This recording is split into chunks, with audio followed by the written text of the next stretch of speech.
হরে কৃষ্ণা। ভালো আছো সবাই? আজকে তোমাদের যেটা বলবো, লাইফে হচ্ছে গিয়ে সমস্যা আসবে, ঠিক আছে? যখন সমস্যা আসবে আরও প্রস্তুত থাকবে, যে থেকে আরও বড় সমস্যা তোমার জীবনে আসবে, বুঝতে পেরেছো? আর তারপরে সেই বড় সমস্যা আসার পরে তোমার জীবনে সব সমস্যার সমাধান হবে, আর খুব ভালোভাবে হবে সমাধান। তুমি যেভাবে চাইছিলে যে আমার সমস্যাটা এইভাবে সমাধান হয়ে যাক, তার থেকে অনেক অনেক গুণ ভালোভাবে সমস্যাটা সমাধান হয়ে যাবে। আর সত্যি একটা আলোময় জীবন তুমি পাবে, কিন্তু তোমাকে সমস্যার সম্মুখীন হতে হবে।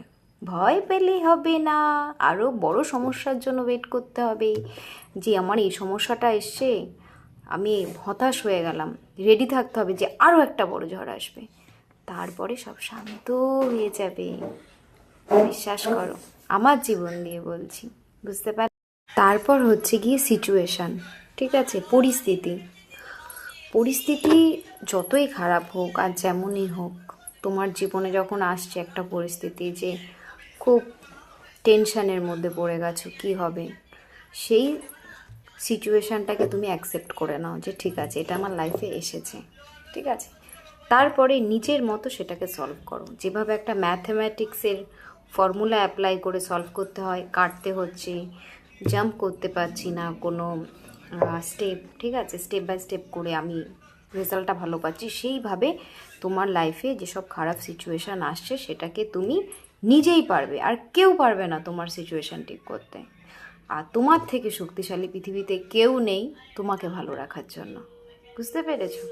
তাই নিজের সম্পূর্ণ দায়িত্ব নিজে নিয়ে নাও ভালো রাখার জন্য, যে আমি সব কিছু পারবো, আমিই পারবো, এই কনফিডেন্স।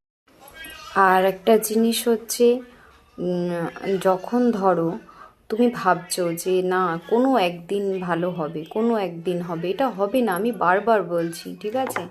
তুমিই পারবে সমাধান করতে, আর সেটা এখন করতে হবে, আজকে করতে হবে, বুঝতে পেরেছো?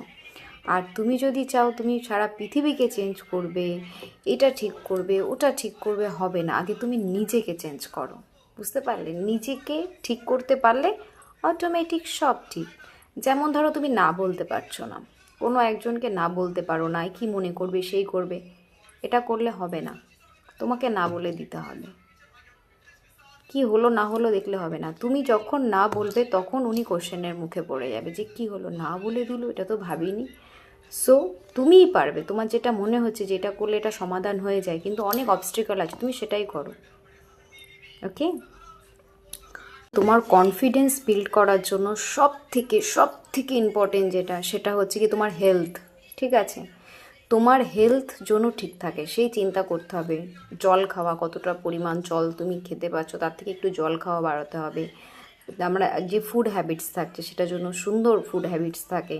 হ্যাঁ, এটা ওটা তো খাওয়া হবে, তার মধ্যে যেগুলো খেলে আমাদের শরীরের নানান রোগ থেকে আমরা রক্ষা পাবো, সেটা মাথায় রাখতে হবে, ঠিক আছে?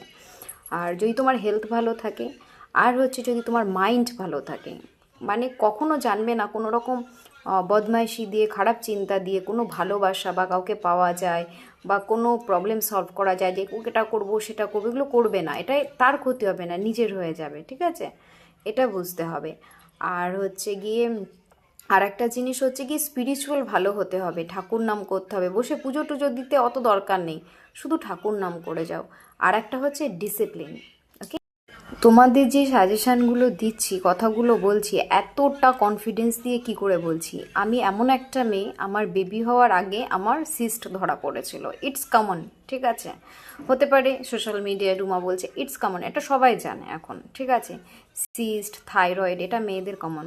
তো এটা হলে কিন্তু হেলথ ইস্যু হয়ে যায় অনেক, তো সেই সমস্ত হেলথ ইস্যুগুলো আমার অনেক ছিল। তো আমি নানান রকম প্রবলেমের ভিতর দিয়ে গেছি, কিন্তু যখন আমার সেপারেশন হলো, আমি একা একা থাকছি, তখন আমার আদার্স কাজ কমে গেছে, আমি নিজের যত্ন করতে শুরু করলাম, সেলফ লাভ। তখন থেকে আমার থাইরয়েডের আমি কোনো ওষুধ খাই না, সিস্টেরও খাই না, আমার আরও মেয়েলি প্রবলেম ছিল সেগুলো ঠিক হয়ে গেছে, আমি কোনো মেডিসিন খাই না, ঠিক আছে? আমি নিজের লাইফটাকে প্রচুর ডিসিপ্লিন, স্পিরিচুয়ালভাবে রেখেছি, হেলথটাকে কেয়ার করি। আমার প্রচুর হেয়ার ফল হতো, এখন হেয়ার গ্রোথ হচ্ছে। আগের রুমার সাথে এই রুমার অনেক পার্থক্য আছে, তো এই চেঞ্জটাই কিন্তু এইভাবে এসেছে, ঠিক আছে? আর আমাদের মেয়েদের যেটা প্রবলেম হয়, আমি যেটা বুঝলাম আমার জীবন দিয়ে, মানে একটা মেয়ের বিয়ে হয়ে গেলে যতটা না তার কোনো শারীরিক পরিবর্তন হয়, তার থেকে একটা মা হয়ে গেলে না একটা মেয়ের অনেক শারীরিক পরিবর্তন হয়ে যায়। তখন সেই মাকে যতই মানুষ বলুক খুব ভালোবাসে, খুব ভালোবাসে, সবার মনের মধ্যেই একটা হয় যে কেমন দেখতে হয়ে যাচ্ছে, কেমন হয়ে যাচ্ছে, একটা ছোট্ট বেবি যখন থাকছে, ঠিক আছে। কিন্তু একটা পুরুষ মানুষের কোনো পরিবর্তন হয় না, বিয়ে হলেও হয় না, বেবি হলেও হয় না, কিন্তু একটা মেয়ের হয়, ঠিক আছে। তো মেয়েদের জন্য বলবো নিজেকে ভালোবাসো, খুব দরকার, দেরি করে ফেলো না, ওকে। হরে কৃষ্ণা।